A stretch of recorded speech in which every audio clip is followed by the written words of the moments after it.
기다림이라고 하는 것은 사랑을 전제로 합니다. 사랑이 없으면 기다림이 없죠. 그래서 이 기다림을 사랑의 다른 이름이다 라고 이렇게 이야기합니다. 또 기다림이라고 하는 것은 만남을 전제로 합니다. 우리가 다시 오실 주님을 기다리는 이유가 무엇입니까? 그 주님이 다시 오셔서 우리와 만날 수 있기 때문에 그 만날 것을 우리가 기대하면서 기다리는 것 아니겠습니까?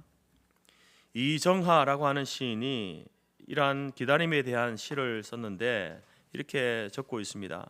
만남을 전제로 했을 때의 기다림은 진짜 기다림이다. 만남을 전제로 하지 않았을 때의 기다림은 더 이상 기다림이 아니다 라고 이렇게 했습니다.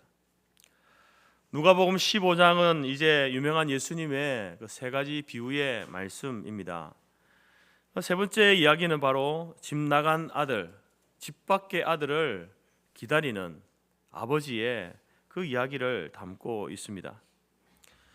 이 세 가지 비유는 이제 모두가 죄인들, 집 나간 아들과 같은 그 죄인들이 회개하여 돌아오기를 기다리시는 그 하나님의 그 아버지의 사랑, 그 사랑을 우리에게 강조해 주고 있습니다.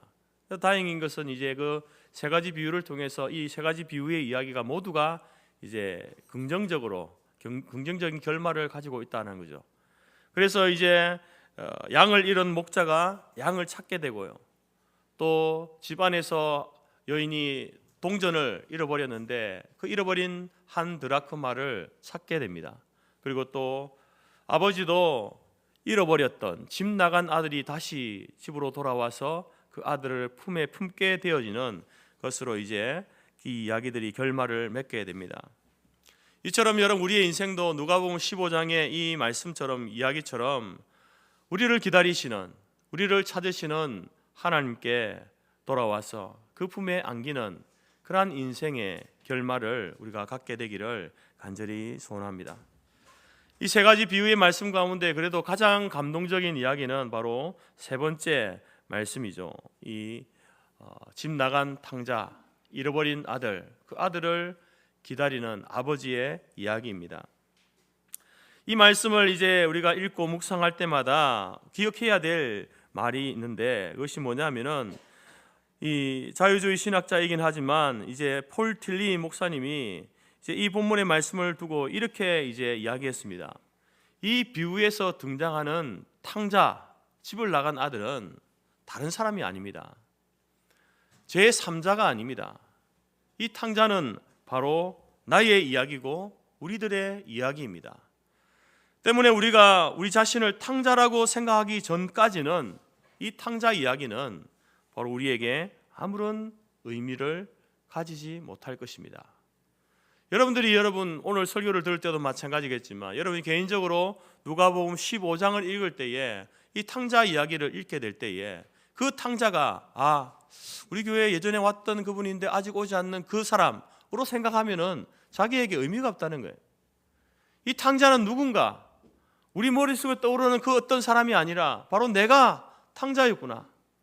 하나님께서 지금도 나를 기다리고 계시는구나. 탕자인 나를 기다리고 있구나. 그 자신을 탕자로 여기면서 말씀을 읽을 때에 이 말씀이 우리에게 큰 의미가 된다라는 것이죠.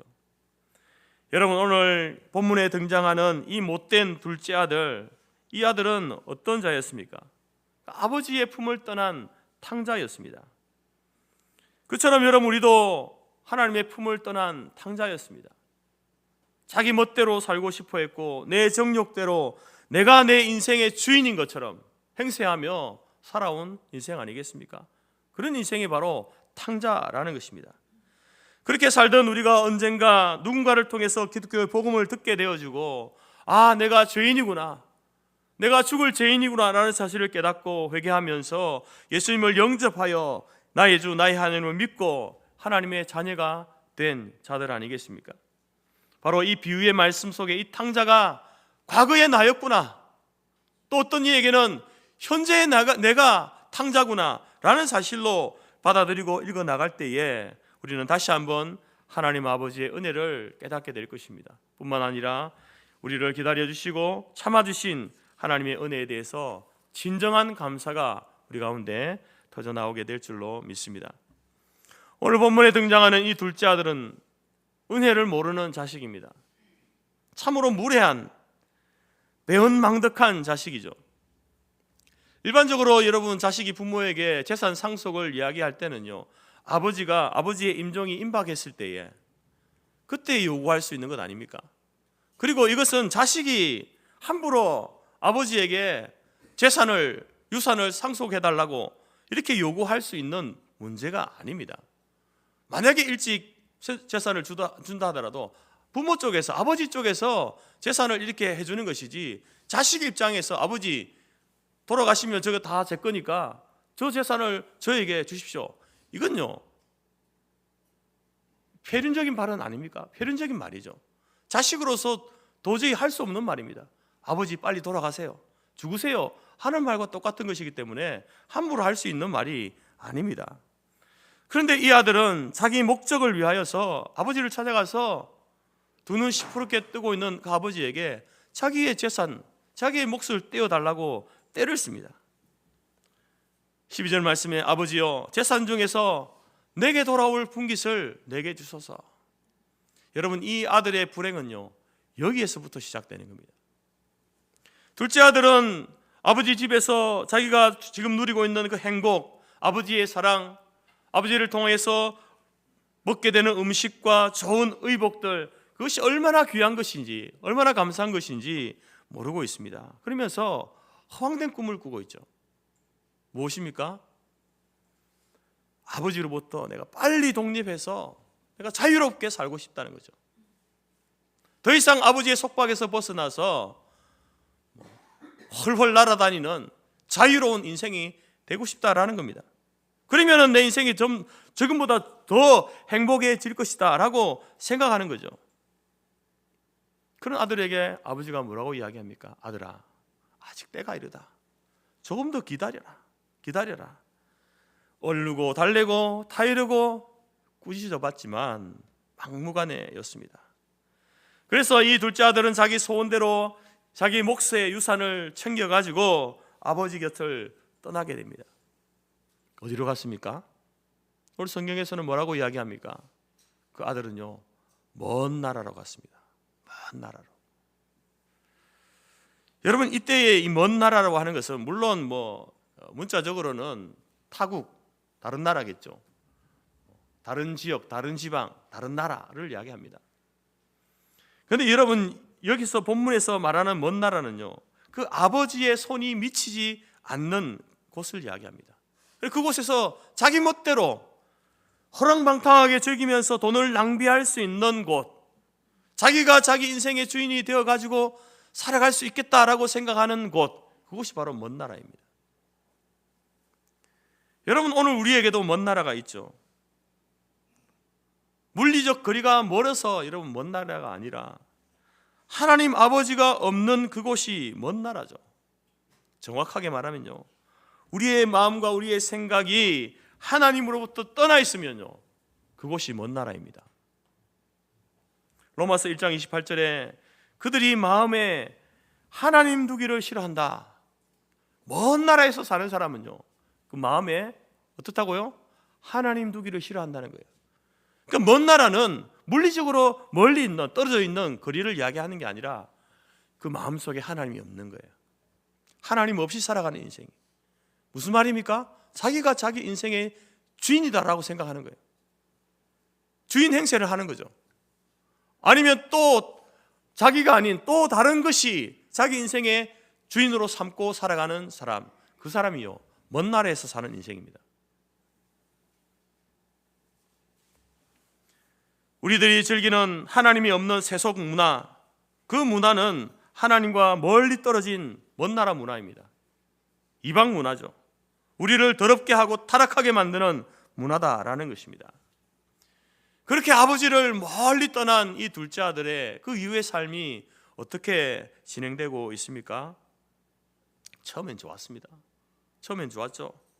아버지의 간섭도 없고 잔소리도 없고 자기가 하고 싶은 대로 쓰고 싶은 대로 먹고 즐기고 마시고 방탕한 생활을 하다가 보니까 사람들이 몰리는 거예요. 친구들이 벌떼처럼 몰리는 겁니다. 돈을 쓰니까 사람들이 몰리지 않겠습니까? 그 몰린 친구들 사이에서 자기가 모든 것의 결정권자예요. 자기 말이면요 깜빡 죽는 겁니다. 그래서 생각하기를 내가 뭐 이 사람들과 함께라면 내가 못할 것이 없겠다, 이런 생각을 하게 되는데 그 생활이 오래 가겠습니까? 자기 멋대로 과소비하는 그 생활은 오래 가지 못합니다. 잠언 23장 21절 말씀처럼 술 취하고 음식을 탐하는 자는 가난하여질 것이요. 술 취함과 음식을 탐하는 방탕하게 살아가는 사람은요 가난해진답니다. 이 아들도 그 많던 재산이 점점 줄어들고 주머니에 돈이 비어가기 시작합니다. 드디어 가진 모든 돈이 바닥이 났습니다. 설상가상으로 자기가 간 그 나라에 큰 흉년이 들어가지고 요즘 같으면은요 엄청난 인플레이, 물가가 상승하여서요 도저히 살아갈 수 없는 그러한 지경이 되었습니다. 돈이 떨어지니까, 돈만 떨어집니까? 그 많던 친구들도 다 떨어져 나가버려요. 어려울 때 도와주는 친구가 진짜 친구라고 하는데 이 아들에게는요 그런 친구가 없는 거예요. 돈이 있을 때는 정말 자기를 위해서 목숨까지 내어줄 것처럼 그렇게 하던, 그래서 정말 나의 친구구나, 내 친구구나 라고 생각했는데 그런 사람이 없는 겁니다. 이 아들은 이제는 하루 한 끼를 염려하는 그러한 처지에 놓이게 되었습니다.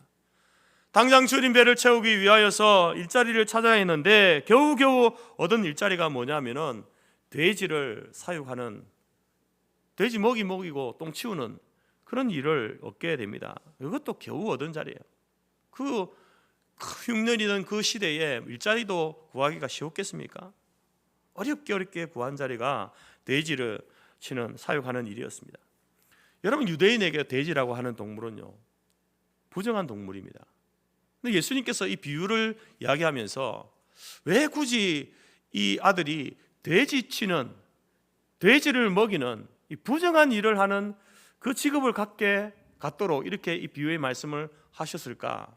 여러분, 예수님께서는 지금 이 비유의 말씀을 통해서 이 아들이 정말 그 시대에 가장 어려운 시대이지만 그 어려운 시대 가운데서 가장 비천한 처지에 빠져 있는 그 아들의 입장을 강조하기 위해서 이런 비유를 드시는 거예요. 모든 사람들이 다 힘들어하는 시대이지만 그러나 그 중에서도 이 유대인인 이 사람이 돼지를 친다라는 것은 가장 비천한 처지에 있는, 아버지를 떠났을 때에 그 인생의 어떠함에 대해서 말씀하고 있는 겁니다. 그리고 거기서도 굶주림을 견디지 못해서 자기 배를 채우기 위해서 돼지가 먹는 사료, 그 사료를, 지엄 열매를 뒤져 먹으면서 배를 채우는, 그러나 그것도 배가 부르지 못한 가련한 신세로 전락해버린 이 아들의 모습을 보게 됩니다. 사랑하는 성도 여러분, 물고기가 물을 떠나 살 수 있습니까? 살 수 있는 것처럼 보입니다. 잠시 물 밖에 나와도 살아 있으니까요. 그러나 여러분, 시간이 흐르면 그 물고기는 죽지 않습니까? 어린 아기가 여러분 부모를 떠나서 어떻게 평안과 안전을 누릴 수 있습니까? 마찬가지로 여러분, 우리의 인생을 창조하신 하나님을 떠나서는 불행해질 수밖에 없는 겁니다. 인생의 불행의 시작은 거기서부터 시작하는 거예요. 하나님을 떠난 그 자리에서부터 시작된다라는 겁니다. 아무리 돈이 많고 잘 먹고 잘 살아도, 몸이 건강하다 해도 하나님이 없는 행복은요 잠깐의 행복입니다. 일장춘몽과 같은 것이죠. 결국 여러분, 숱한 인생의 문제들로 방황하고 고독을 느끼고 마음의 병을 얻게 되어지는 것은요 어디서부터 시작합니까? 하나님을 떠나는 것에서부터, 아버지를 떠나는 것에부터 시작되어진다라는 겁니다. 그러나 오늘 본문의 이 이야기 가운데 다행스럽게도 이 탕자, 이 아들은요, 자신의 궁핍함과 비참한 가운데서 깨닫게 되죠. 그것이 무엇입니까? 내가 아버지와 함께 살던 그때가 가장 좋았고 그때가 진짜 행복한 시절이었구나 라는 것을 깨닫게 됩니다. 그래서 17절에서 뭐라고 이야기합니까? 이에 스스로 돌이켜 이르되 내 아버지에게는 양식이 풍족한 품꾼이 얼마나 많은가. 그런데 나는 여기서 추려 죽는구나. 우리 집에서는, 아버지 집에서는 노예라 할지라도 나처럼 이렇게 배 굶지는 않는데 나는 여기서 아버지를 떠나와서 내가 배고파서 굶어서 죽겠구나. 여러분, 이 어리석고 못된 아들이 살 수 있는 길이 무엇입니까? 어떻게 해야 살 수 있습니까? 한 가지밖에 없습니다. 그것은 바로 아버지의 품으로 다시 돌아가는 것이죠. 아버지의 집으로 다시 되돌아가는 것입니다. 그러나 여러분, 큰 소리 치고 나왔는데, 그리고 재산까지 받아서 나왔는데, 여러분, 그 아들이 다시 돌아간다고 하는 것, 아버지께로 돌아간다는 것은요, 쉬운 일이 아닙니다. 첫 번째는요, 자기가 자기의 잘못을 인정해야 되잖아요. 내가 아버지 나 자유 선언합니다, 독립 선언합니다 한 그것이 잘못된 선택이었다라는 것을 인정해야 되는 거예요. 그리고 다시는 내가 그렇게 살지 않겠습니다 라고 하는 결단이 필요한 거죠. 엄청난 겸손과 용기가 필요한 일입니다. 여러분, 우리는 하나님 앞에 지금 하나님 나와 있어서 그게 뭐가 어려운가, 하나님 앞에 나오는 게 뭐가 어려운가 라고 생각할 수 있지만요, 하나님을 떠난 인생들은요, 하나님께 나오는 것이요, 힘듭니다. 자기가 죄인이라는 사실을 인정하고 고백해야 되는데 그걸 쉽게 인정하지 못하는 겁니다. 왜 내가 죄인이야? 내가 무슨 큰 잘못을 해서? 그게 일반적인 반응이에요. 자기가 누리던 모든 것을 내려놓고 하나님께로 결단할 그 용기가 생기지 않는 거예요. 왜? 재밌거든요. 세상에서 놀아보면 재밌거든요. 즐겁거든요. 그래서 그런 포기하는 용기가 여러분 쉽지 않습니다. 그런데 다행히도 이 둘째 아들은요, 자기의 죄를 깨닫습니다. 염치불구하고 용기를 내어서 내가 아버지 집으로 돌아가야 되겠다 결심을 하게 되죠. 18절부터 20절 말씀을 보십시오. 내가 일어나 아버지께 가서 이르기를 아버지여, 내가 하늘과 아버지께 죄를 지었사오니 지금부터는 아버지의 아들이라 일컬음을 감당하지 못하겠습니다. 나를 품꾼의 노예 중에 하나로 보소서 하리라 하고 이에 일어나서 아버지께로 돌아가니라. 여러분, 그 아들은요, 자기의 잘못이 무엇인가, 어디서부터 잘못되었는가, 내가 아버지를 떠나온 거기에서부터 잘못되었다는 것을 인정하는 거예요. 자기의 잘못을 인정하잖아요. 고백하고 인정하지 않습니까? 내가 아버지와 하나님께 죄를 지었습니다. 아버지를 떠나온 것이 저의 인생의 최대의 잘못입니다. 죄입니다 라고 고백합니다. 여러분, 이 잘못을 뉘우치고 그리고 다시 아버지 집으로 돌아가려고 결단하고 발걸음을 옮기는 이 아들을 통하여서 우리는요, 회개가 무엇인가, 참된 회개가 무엇인지를 우리가 알게 됩니다. 여러분, 참된 회개가 무엇입니까? 회개가 무엇일까요? 하나님 잘못했습니다, 용서해 주세요, 이게 회개입니까? 여러분, 우리가 18절에 보게 되면 먼저 여러분, 내가 하늘과 아버지께 죄를 지었습니다. 하나님, 나는 죄인입니다. 나는 죽을 죄인입니다. 여러분, 회개는요, 자신의 죄인됨을 인정하고 고백하는 데서부터 회개가 시작되는 거예요. 내가 죄인이라는 사실을 인정할 수 없으면, 고백할 수 없으면요, 그 사람은요, 회개 못합니다. 회개할 수가 없죠. 회개는 거기서부터 시작하는 거니까요. 여러분은 어떤 회개를 하고 있습니까? 내가 죄인이라는 사실을 인정하고 있습니까? 나도 하늘과 아버지에게 죄를 지었습니다. 그 인정과 고백 가운데 이 자리에 나와 있습니까? 두 번째로 여러분, 그 고백이 어느 정도입니까? 지금부터는 아버지의 아들이라 내가 일컬음을 감당하지 못하겠습니다. 나를 품꾼의 하나로 보소서. 나를 아버지 집에서 일하고 있는 그 노예와 같이 그렇게 취급해도 저는 아무 할 말이 없습니다. 저를 그렇게 취급해 주십시오. 여러분, 이 아들은요, 자신의 그 잘못에 대해서 슬퍼하고 부끄러워하고 콧물을 흘리면서 슬퍼하고 애통함이 있는 거예요. 내가 왜 그랬을까? 왜 아버지 집을 떠나왔을까?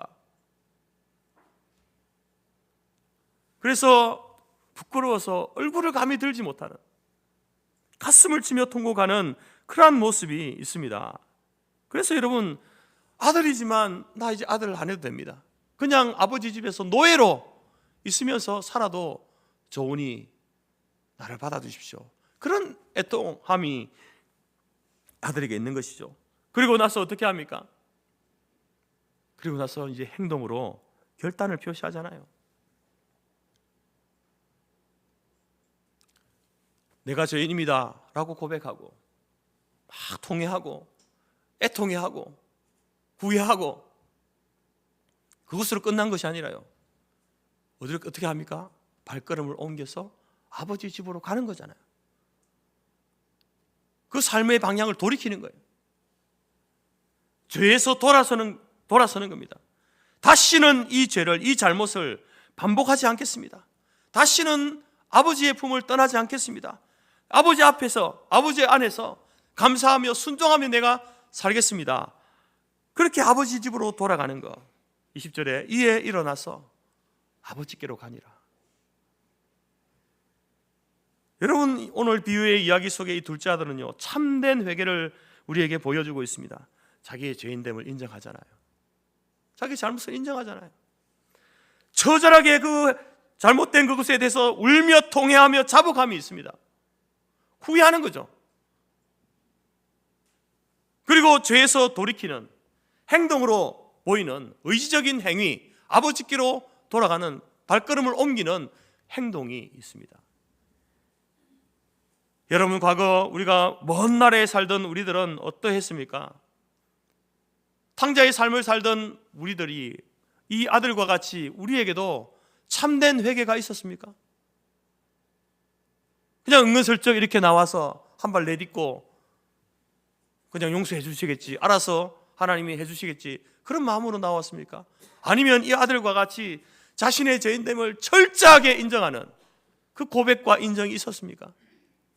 그 죄로 인하여서 하나님 앞에 울며 통회하며 자복하며 콧물 쏟으면서 하나님 앞에 잘못했습니다라고 그렇게 울어봤던 시간이 있었습니까? 그리고 이제 다시는 내가 하나님이 기뻐하지 않는 그 죄악된 하나님을 떠나는 그 행위를 하지 않겠습니다. 삶의 방향을 돌이켜서 하나님이 원하시고 기뻐하시는 그 삶의 모습으로 나아가려고 무던히도 애를 썼던 그러한 모습이 있었습니까? 이러한 모습이 있을 때에 그것이 참된 회개의 모습이다.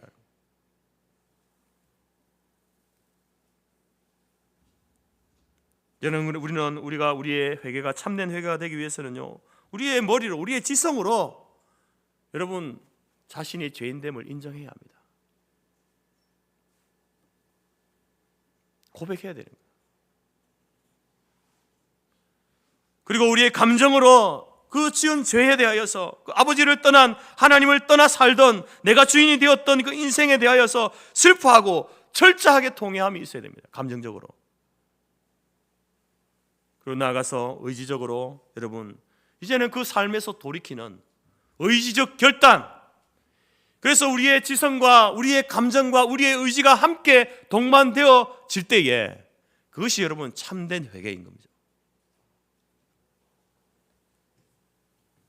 이러한 참된 회개를 드릴 때에 성경은 우리에게 이런 약속을 하고 있습니다. 만일 우리가 우리 죄를 자백하면 저는 미쁘시고 이로사 우리 죄를 사하시며 모든 불의에서 우리를 깨끗하게 하실 것이요.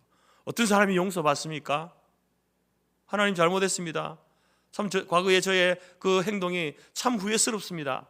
여기서 끝나는 사람은요, 그건 후회하는 거죠. 후회와 회개는 다른 겁니다. 후회와 회개는 다른 거예요. 많은 성도들이 회개 기도한다고 하면서 후회하는 것으로 끝날 때가 많아요. 후회. 내가 왜 그랬을까? 하나님, 제가 왜 그랬을까요? 하지 말아야 할 일을 해서는 안 될 행동을 했네요. 하나님 죄송합니다. 미안합니다. 그 후회하는 것으로 끝나버리는 거예요. 하나님께서 우리에게 요구하시는 것은요, 인정과, 내가 잘못했다라는 인정과, 그리고 후회와 아울러서 무엇을 요구합니까? 의지적 결단이죠. 하나님, 내가 이제 그 행동을 하지 않겠습니다. 이제 내 삶의 방향을 돌이키겠습니다. 그러한 그 삶의 모습에서 내가 멀리 떠나겠습니다.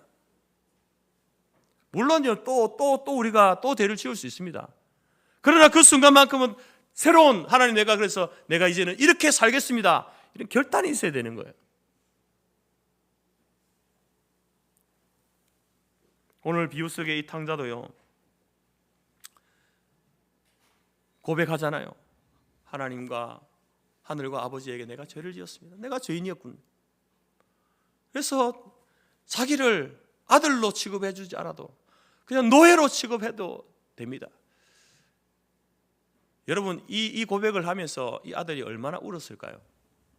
아들인데 자기가 자기의 잘못으로 인하여서 자기가 스스로 노예의 자리로 내려가잖아요.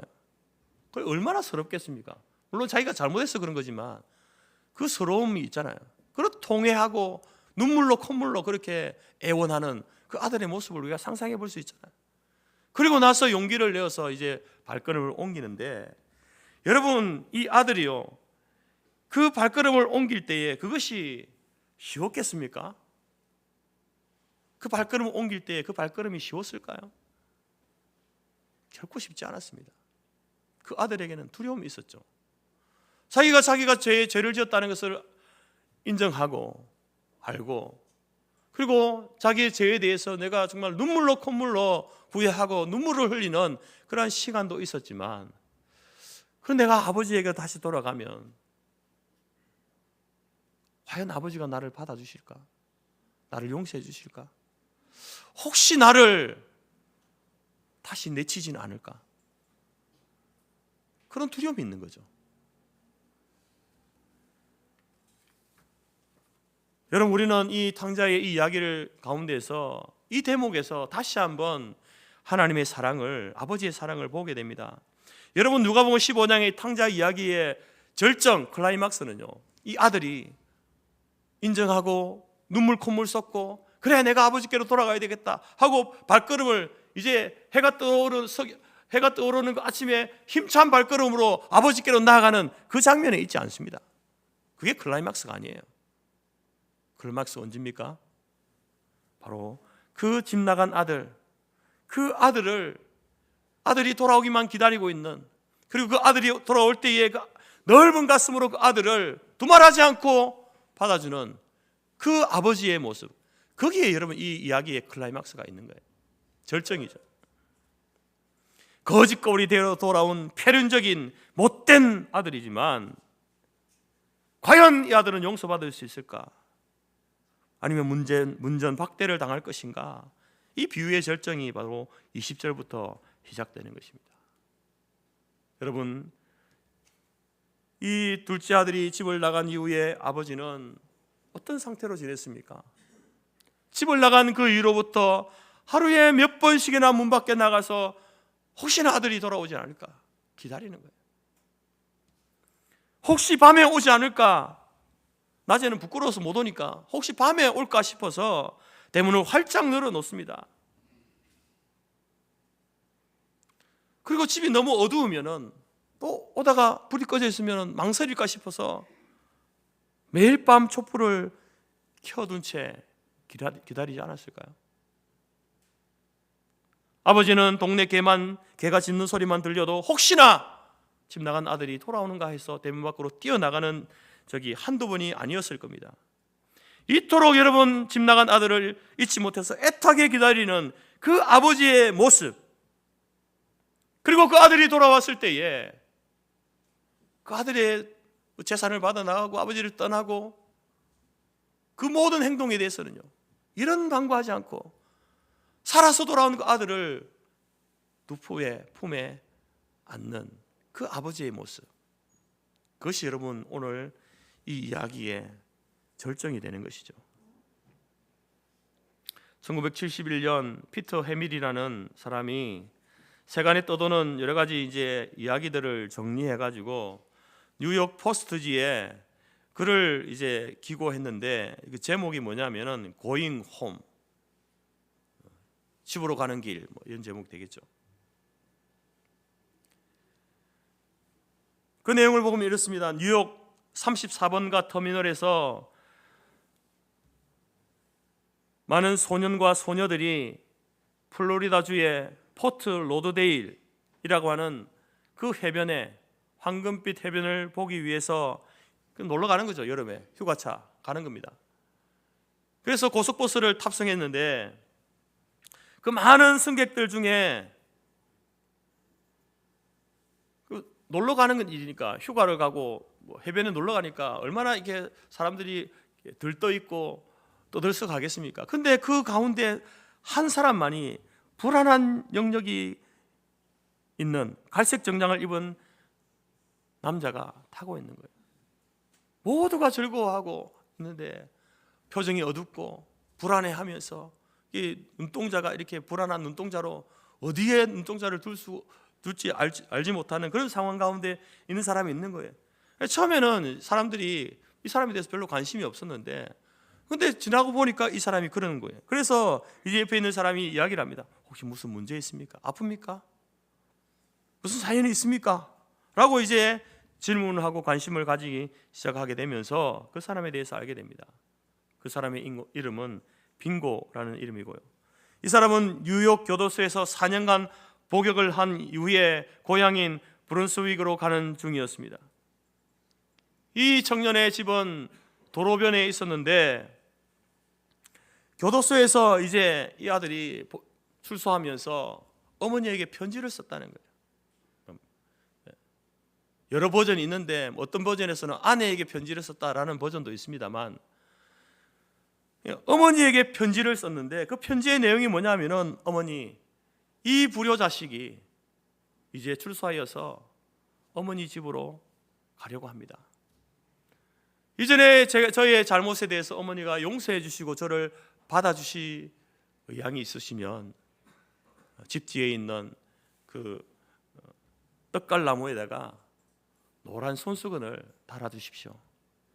그러면 제가 버스를 타고 지나가다가 그 노란 손수건이 펄럭이고 있으면 어머니가 저를 용서해 주시고 받아주신 걸로 알고 제가 어머니에게로 가겠습니다. 그러나 아직 어머니가 저를 용서해 주지 못하겠다고 하시면은 그 손수건을 달지 마십시오. 그러면 저는 버스에 내리지 않고 그냥 지나쳐 가겠습니다. 이런 편지를 이제 어머니에게 보낸 거예요. 이제 그 이야기를 승객들이 하니까 이제 승객들은 자기가 그 해변에 가서 놀고 막 이런 것에 들떠 있었는데 이제 관심이 바뀌었습니다. 이 사람에게로 관심이 집중되어지고 과연 그 길을, 그 도로를 지나갈 때에 그 나무에 노란 손수건이 펄럭이고 있을 것인가 없을 것인가, 여기에 관심이 있는 거예요. 어느덧 이제 이 청년의 집 근처를 버스가 달리게 되었을 때에 모두가 창밖을 내다보고 있었습니다. 그런데 웬일입니까? 그 나무에 노란 손수건 하나가 아니라 가지가지마다 노란 손수건이 펄럭이고 있는 거예요.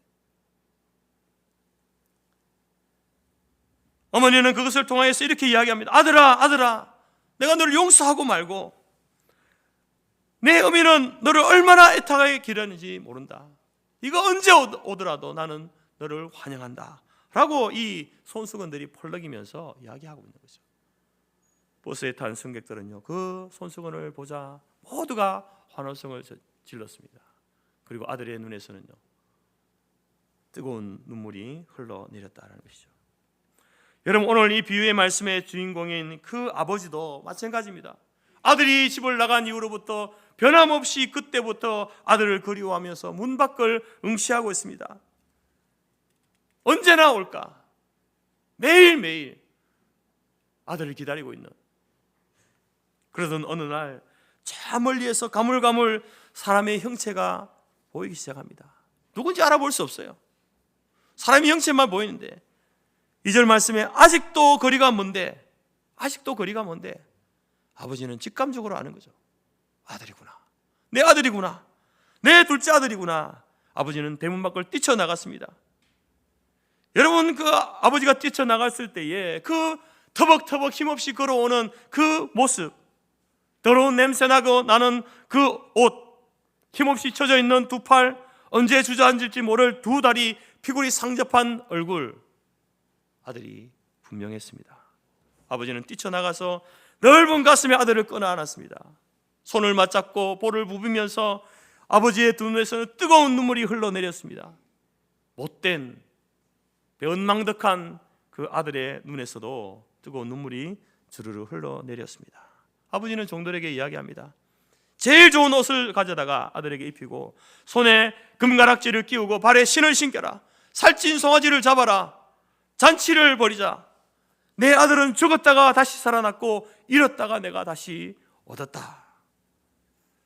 여러분, 오늘 예수님께서 기다리는 아버지의 이 비유를 통해서 우리에게 말씀하시고자 하시는 교훈이 무엇입니까? 하나님 아버지를 떠난, 그 아버지의 품을 떠난 탕자들이여, 당신들을 애타게 기다리는 그 아버지, 그 넓은 품으로 돌아오십시오. 그것을 우리에게 이야기하는 거예요. 우리도 먼 나라에 나가 있던 사람들 아닙니까? 우리의 마음에 하나님 두기를 싫어하던 인생들 아닙니까? 마음대로 인생을 즐기고 살고 주인이 되어서 살아왔던 인생들 아닙니까? 여러분, 그러한 탕자, 이 시대의 탕자가 누굽니까? 지금까지, 아직까지도 하나님의 사랑을 거부하며 믿지 않는 인생들, 그들은 탕자입니다. 또한 예수를 믿다가 도중에 세상이 좋아서 세상으로 나아간 사람들, 탕자죠. 이들은 다 여러분 집 밖에 있는 탕자, 집 밖에 있는 탕자. 그런데 여러분, 집 안에도 탕자가 있답니다. 집 안에도 탕자가 있어요. 누굽니까? 어떤 사람입니까? 하나님을 믿습니다, 예수님을 믿습니다 라고 하지만 여전히 자기가 자기 인생의 주인이에요. 예수님의 말씀에 순종하지 않습니다. 자기한테 좀 이득이 되고 마음에 좀 끌리면 순종하는 척 하죠. 자기의 생각과 자기의 마음에 반하면요, 여차 없습니다. 가차 없죠. 왜 내가 그 말씀에 순종해야 됩니까? 라고 이야기하는 거예요. 자기가 인생의 주인인 거예요. 아니면 자기 가지고 있는 그 돈이, 물질이, 명예가 자기의 주인이 되어 있는 사람들이죠. 교회 안에도 여러분, 집 안에도 탕자가 있는 거예요. 여러분, 인간은요, 죄된 본질상 모두가 집 안에 있든지 밖에 있든지요, 하나님의 간섭을 싫어합니다. 하나님의 간섭을 싫어해요. 마치 사춘기 아이처럼 간섭을 싫어합니다. 자기 주장대로, 자기 마음대로 살고자 하는 경향이 우리 속에 다 있어요. 모든 사람들의 가운데 다 있습니다. 하나님만이 유일한 예배의 대상임에도 불구하고 헛된 세상의 이 시대의 우상들을, 온갖 우상들을 섬기면서, 어떤 사람에게는 자기 자신이 우상이에요. 어떤 사람의 돈이 우상이고요, 어떤 사람에게는 가정이 우상이, 가정이, 자식이 우상이고, 금덩어리가 우상이고, 취미가 우상이고, 세상 성공과 명예와 화려한 생활과 인기가 우상이 되어져 버렸어요. 하나님은 우리에게 바른 삶을 요구하고 절제의 삶을 요구하고 물질의 올바른 사용을 요구하지만 우리는 거부합니다. 특히 여러분, 하나님을 믿는다라고 하면서도, 말은 하나님을 믿는다 하지만 만몬, 돈을 섬기며 살아가는 사람들이 얼마나 많이 있습니까?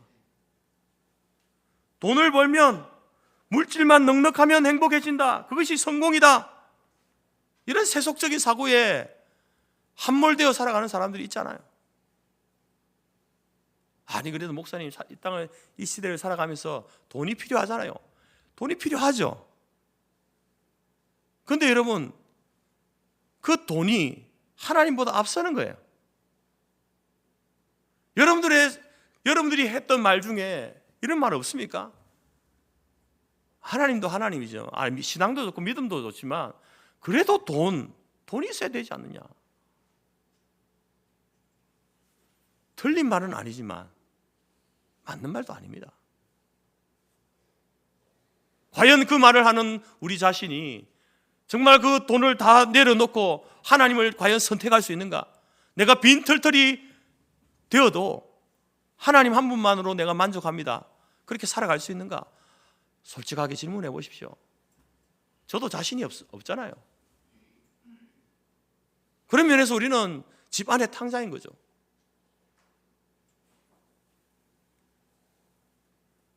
얼마나 많은 사람들이, 얼마나 많은 기독교인들이 물질로 인하여서 순간순간 탕자의 인생을 사는지 모릅니다.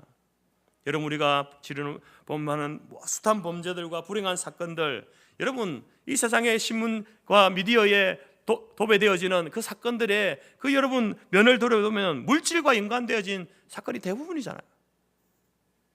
그 사람들에게 물질이, 돈이 그 순간, 그 죄를 지을 때 그 순간이에요. 그 물질이 자기 주인이 되어버린 거죠. 그럼 그 사람만 그렇습니까? 저와 여러분도 마찬가지라는 거예요. 우리가 그것 때문에 도둑질하고 사람을 죽이고 때리고 이렇게 하진 않지만, 여러분 물질이 그 어떤 선택의 순간이에요. 물질이 주인이 될 때가 많다니까요.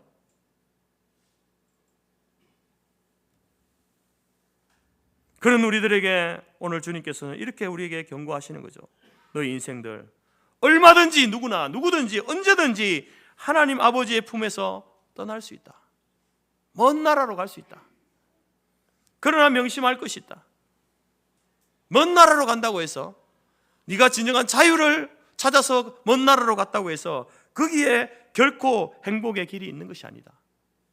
세상이 주는 기쁨과 만족과 행복은 마치 설탕이 잔뜩 든 음료와 같다. 마실 때는 맛있죠?